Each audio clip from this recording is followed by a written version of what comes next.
Lauryn Hill, often referred to as one of the greatest artists of her generation, is a name synonymous with groundbreaking music, cultural influence, and artistic brilliance.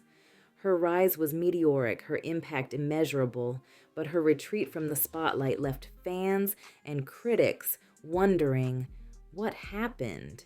This is the story of Lauryn Hill, the highs, the lows, and the legacy of a woman who changed the face of music forever. Lauryn Noel Hill was born on May 26, 1975, in East Orange, New Jersey. From a young age, her musical talent was evident.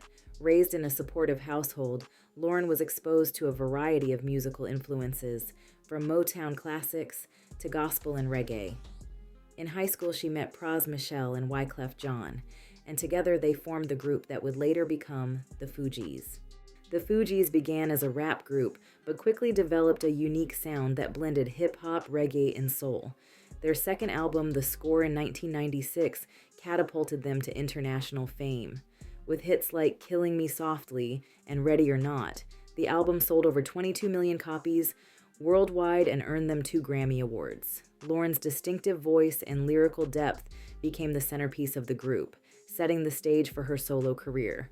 A solo career that was going to happen sooner than any of them expected due to some inner quarreling and salacious relationship behaviors. Lauryn Hill and Wyclef Jean's relationship has been the subject of much speculation, with many fans and media outlets portraying their bond as deeply emotional, intense, and complicated.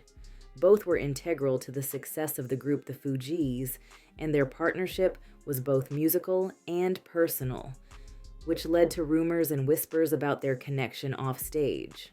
Lauryn Hill and Wyclef Jean's relationship began in the early 1990s when both were part of the Fugees. Their musical chemistry was undeniable.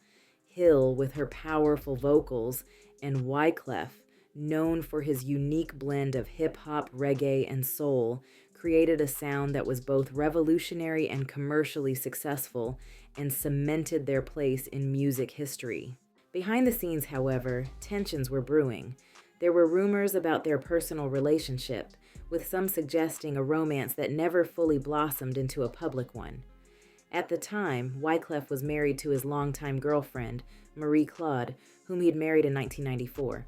Despite this commitment, Wyclef openly admitted that he fell in love with Lauryn, adding an extra layer of complexity to their bond. He described an emotional conflict between his loyalty to his wife and his deep connection with Lauryn. The most salacious aspect of their relationship lies in the rumors of a love affair between the two. Wyclef has hinted at a deeper connection in various interviews, revealing that they had a brief romantic involvement while they were working together. In his memoir, Purpose, An Immigrant Story, Wyclef claimed that the relationship was complicated and the feelings between them were mutual, but Lauryn was hesitant to fully embrace the situation. He described how their emotional bond led to tensions both within the group and in their personal lives. Lauryn Hill, on the other hand, has been less forthcoming about the specifics of her relationship with Wyclef, which has fueled speculation. However, she has hinted that the connection was more than just musical, and some believe that her complex relationship with Wyclef, particularly his flirtations and her growing frustration, may have contributed to her departure from the group. The breaking point for Lauryn and Wyclef came when she reportedly felt betrayed by Wyclef's behavior. He began to share more details about their personal lives and romantic entanglement in public, which Lauryn didn't appreciate. There were also rumors that Hill was romantically involved with Rohan Marley, the son of the famous reggae legend Bob Marley, during the peak of the Fugees' success, further complicating her relationship with Wyclef. Wyclef has suggested that this was one of the reasons for the rift between them. The tension boiled over as Lauryn grew more frustrated with Wyclef's increasing control of the group as well, and his arrogant behavior, which she felt was detrimental to both their music and their friendship. The tension only boiled over more when Lauryn became pregnant with her son Zion in 1997. By now, she had already ended her romantic involvement with Wyclef, who was still married to Marie Claude. However, because of their history and the lingering complexities between them, There were rumors suggesting that Wyclef might be the father of Lauryn's child. This gossip was fueled further by the public's fascination with their tumultuous relationship, especially since it played a role in the eventual breakup of the Fugees. Lauryn and her relationship with Rohan blossomed more shortly after her fallout with Wyclef. When Lauryn announced her pregnancy, many assumed that Rohan was the father, but the shadow of her past with Wyclef led to persistent speculation and media scrutiny, especially because Lauryn was so young and carrying a baby out of wedlock. The public was looking down on her. According to Wyclef, he felt like Lauryn played him. In his memoir, Wyclef claimed that Lauryn initially led him to believe he might be the father of her child. He wrote that he felt betrayed when he later learned Zion's father was actually Rohan Marley. According to Wyclef, this revelation caused a significant rift between him and Lauryn, deepening the personal and professional tensions that already existed between them. Despite the rumors, it was confirmed that Rohan Marley was indeed the father of Lauryn Hill's first child, Zion. Lauryn and Rohan went on to have a long and passionate relationship, though it was also fraught with challenges. Together, they had 5 children: Zion, Selah, Joshua, John, and Sarah, though they never married. Rohan has spoken publicly about their relationship, describing it as a deep and spiritual connection, but also acknowledging its complexities. Lauryn has largely kept the details of her personal life private, but her love for her children is a recurring theme in her music, most notably in her song To Zion, a heartfelt ode to her firstborn. The speculation about the paternity of Lauryn's child and her relationships with Wyclef and Rohan reflects the intense public scrutiny she faced during her career. While Lauryn has always been a fiercely private person, her relationships and personal life became tabloid fodder, particularly because of her prominence in the music world and her association with 2 influential men. The situation also underscores the deeply personal and emotional struggles Lauryn experienced during that time, which ultimately led her to retreat from fame and focus on her family and spirituality. Because of all the animosity between the group, especially with her and Wyclef, this all led Lauryn to leave the Fugees for good in 1997, right after their huge success with The Score.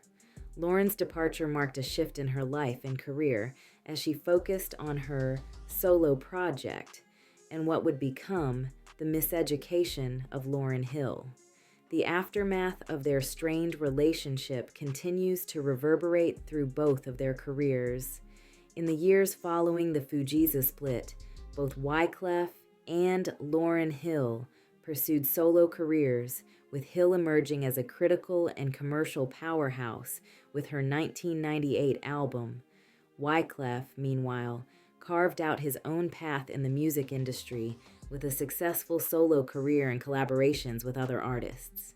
The breakup of the group may have all been for the best, because this allowed Lauryn to shine brighter than any of them could have expected.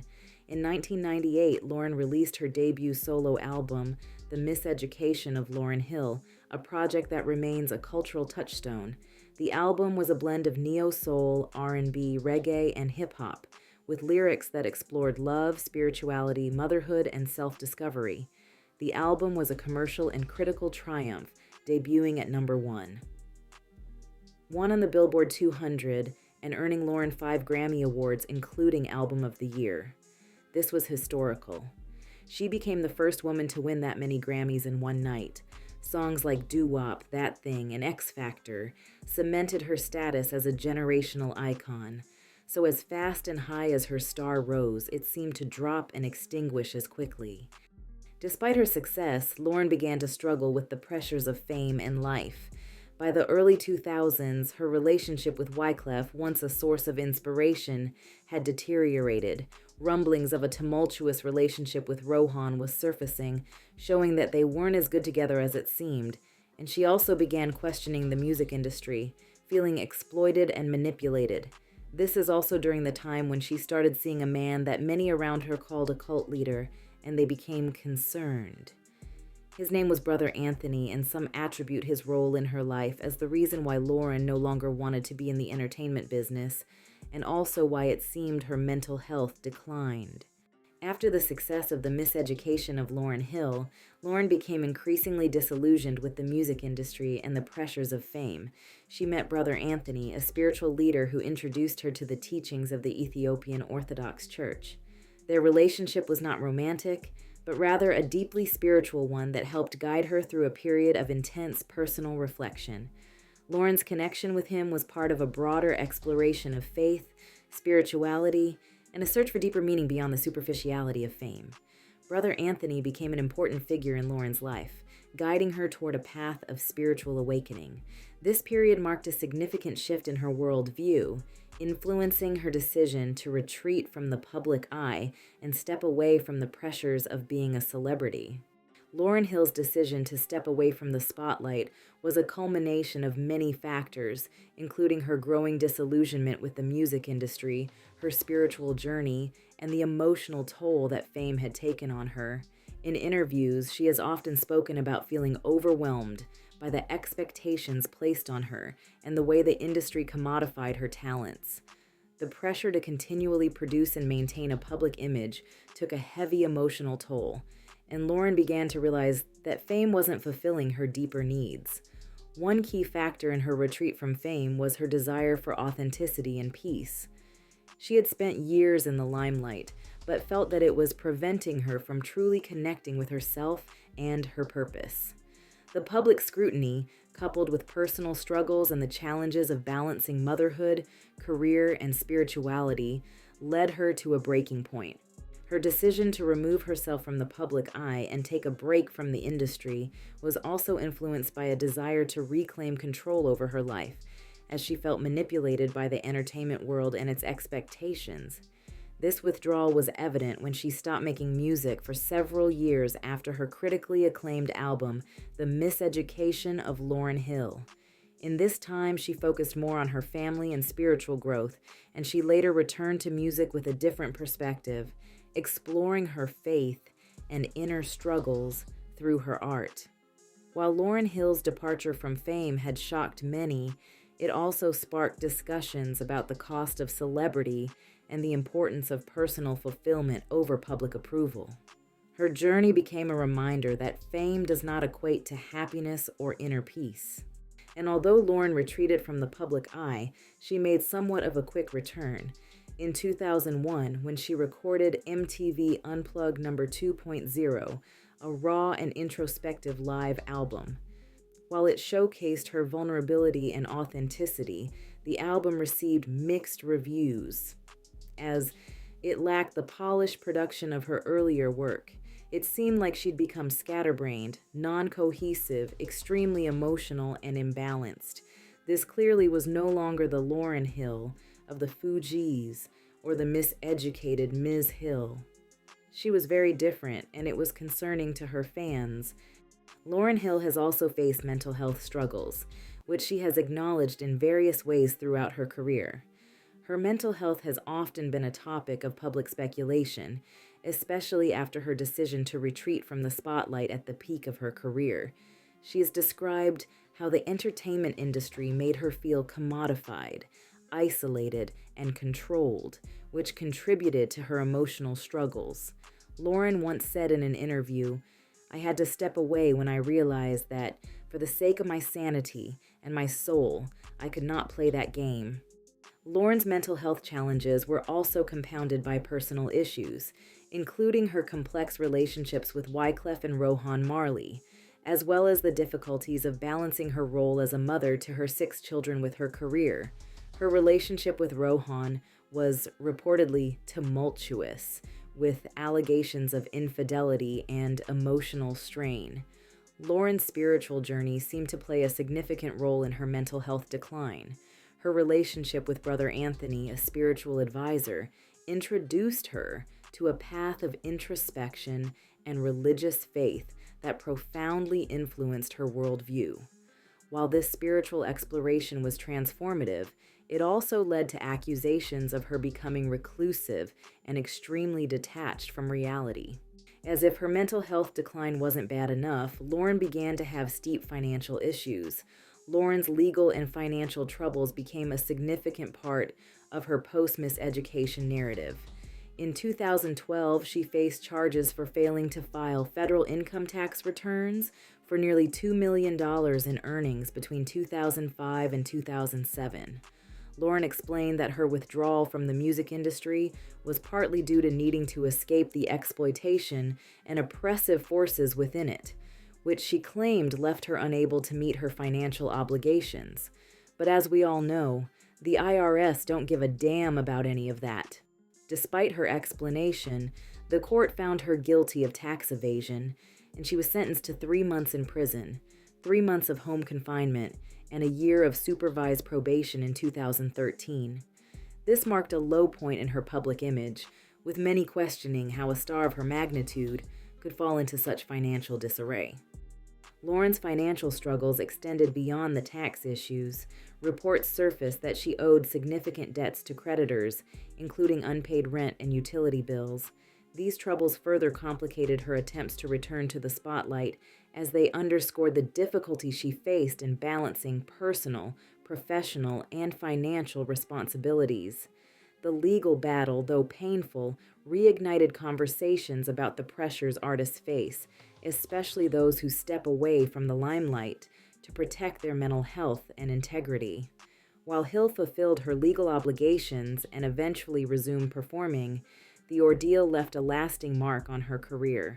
It served as both a cautionary tale about the importance of managing finances and a window into the challenges of life after massive success. To the exploitation she felt within the music industry, claiming she had withdrawn from it to preserve her integrity and sanity, the legal troubles further tarnished her public image and added to the narrative of her decline. Fans held out hope for a triumphant comeback, but Lauryn's reemergence was sporadic. In the 2010s, she embarked on several tours, including performances of The Miseducation of Lauryn Hill in its entirety.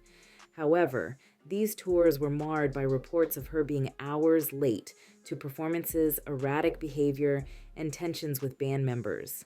While she released a handful of singles, including Neurotic Society, Compulsory Mix in 2013, Lauryn never followed up The Miseducation of Lauryn Hill with a full studio album.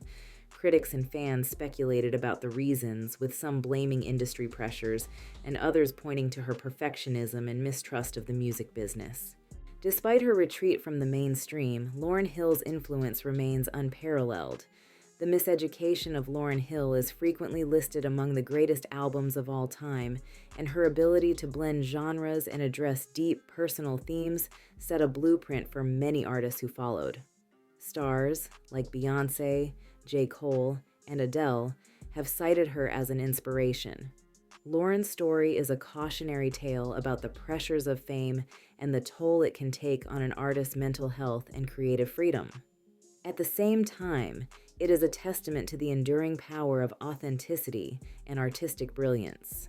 As of today, Lauryn Hill continues to perform selectively, often appearing at festivals and special events.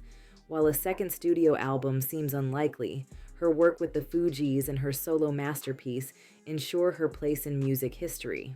Lauryn Hill's rise and fall reflect, the complexities of stardom, the pursuit of artistic integrity, and the challenges of maintaining personal and professional balance in an unforgiving industry.